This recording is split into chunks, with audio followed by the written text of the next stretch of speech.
Welcome to all of you from Augusta NEET classes. I hope कि आपकी पढ़ाई बढ़िया चल रही होगी। देखिए, आपका नीट का एग्जाम हो गया और आईसीएसई और सीबीएसई बोर्ड के एग्जाम हो गए, यूपी बोर्ड के एग्जाम हो गए। अब नई सेशन से पढ़ाई शुरू हो गई। वो चाहे यूपी बोर्ड का एग्जाम हो, चाहे सीबीएसई का हो, चाहे आईसीएसई का हो या नीट का हो, हम लोगों को टारगेट सेट करना पड़ते हैं, गोल सेट करने पड़ते हैं। जो बढ़िया से गोल सेट कर ले जाता है, जिसको कहते हैं लक्ष्य, जो निर्धारित कर ले जाता है, लक्ष्य के हिसाब से अपना प्लान कर लेता है, फिर वो सक्सेस होता है। सफलता का पूरा जो हिस्ट्री है, वो पूरे आपके प्लानिंग में और टारगेट गोल सेटिंग में होती है। वो चाहे नीट का एग्जाम हो, चाहे 11th का एग्जाम हो, चाहे 12th का एग्जाम हो, हमारे गोल पर निर्धारित है। हमारा गोल क्या है? हमारा सिलेबस है। आज हम डिस्कस करेंगे जो 2024-25 का जो सिलेबस है 11th क्लास का, बायोलॉजी का, फिजिक्स का, केमिस्ट्री का, वो क्या है सिलेबस। वही सिलेबस हमारा गोल है, वही टारगेट है।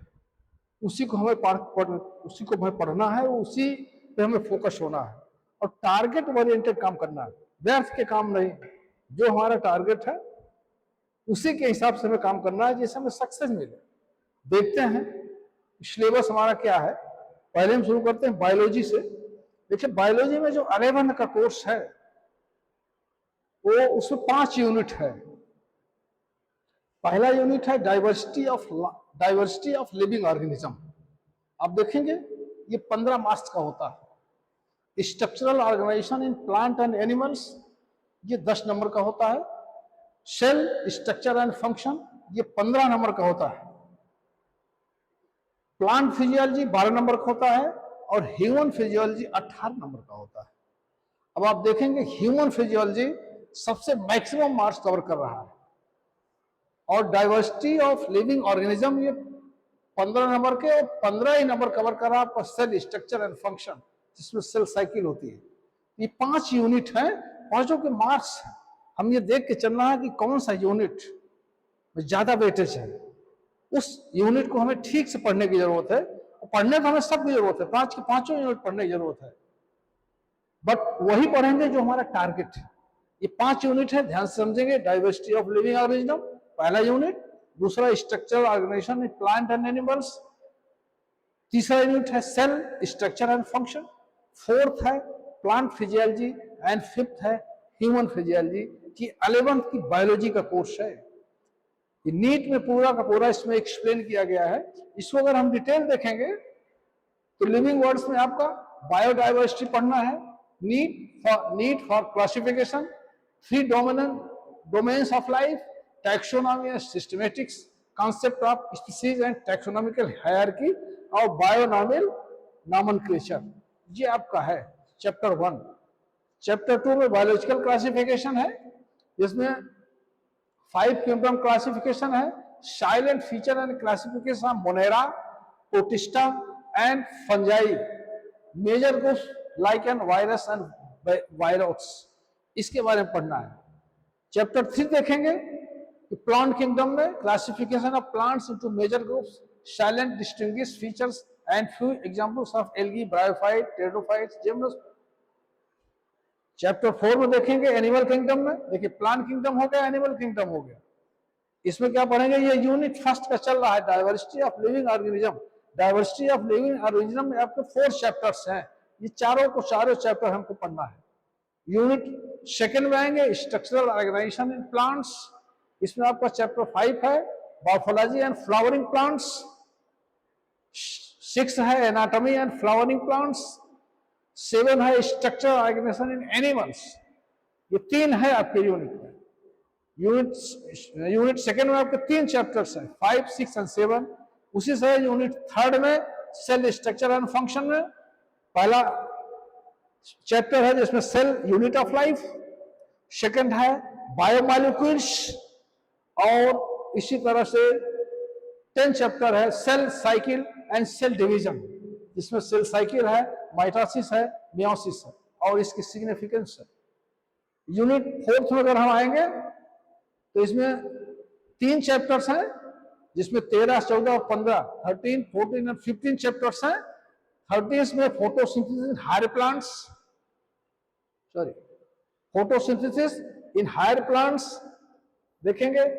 उसके बाद रिस्पिरेशन इन प्लांट्स, उसके बाद ग्रोथ एंड डेवलपमेंट, जिसको पीजीआर कहते हैं। ये ह्यूमन प्लांट फिजियोलॉजी में 3 चीजें हैं, फोटोसिंथेसिस, रिस्पिरेशन एंड पीजीआर। फिर तुम आएंगे ह्यूमन फिजियोलॉजी। ह्यूमन फिजियोलॉजी थोड़ा डिटेल हम लोगों को पढ़ना है। इसमें 17 चैप्टर है, ब्रीदिंग एंड एक्सचेंज। उसके बाद 18 है बॉडी फ्लूइड एंड सर्कुलेशन।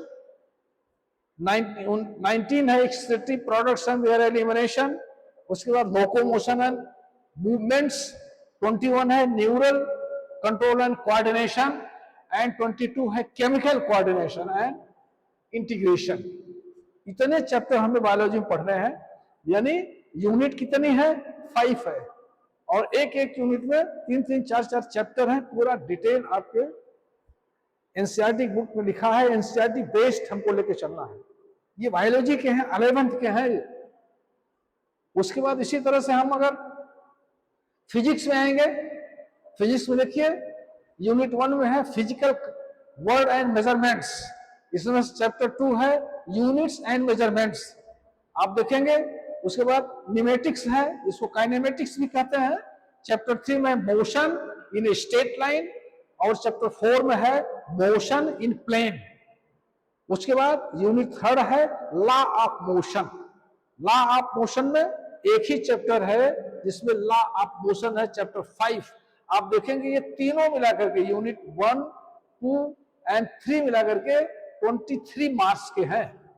ये फिजिक्स का है। उसके बाद देखेंगे यूनिट 4 में work, energy and power. Work, energy and power में एक चैप्टर है जिसमें से वर्क, एनर्जी एंड पावर है।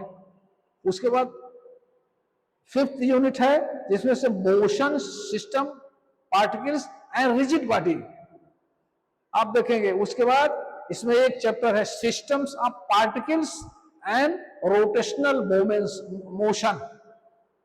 उसके बाद ग्रेविटेशन है, ग्रेविटेशन एक चैप्टर है। ये तीनों मिलाकर के आपके 17 नंबर के हैं।